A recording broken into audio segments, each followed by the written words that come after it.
Salom.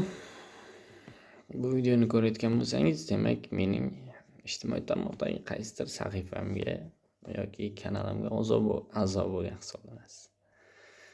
Bu videoni olishimdan maqsad boshlanganligini osonroq tushuntirish.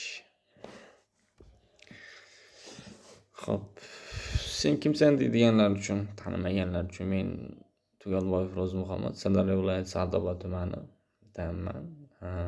O'zbekiston Milliy universiteti amaliy psixologiya yo'nalishining 4-kurs talabasiman.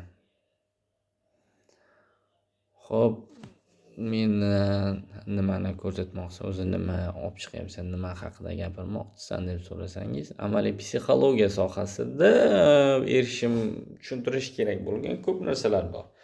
Amaliy psixologiyani o'tkazish kerak bo'lgan, xalqqa yetkazish kerak bo'lgan juda ko'p narsalar bor. Kitoblarda, darslarda, yangi chiqayotgan ma'lumotlarda. Endi o'shalarni ilm-fan faqat universitetda, maktabda yoki kitoblarda qolib ketmasligi kerak-da. U hayotga tatbiq etilishi kerak va hayotimizni ijtimoiy tarmoqlarsiz tasavvur etib bo'lmaydi.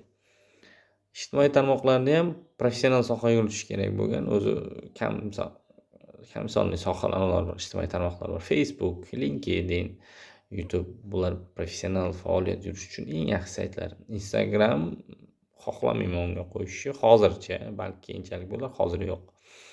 Telegram albatta o'zbek segmentidagi eng ko'p obunachisiga ega Telegramga, Facebookga,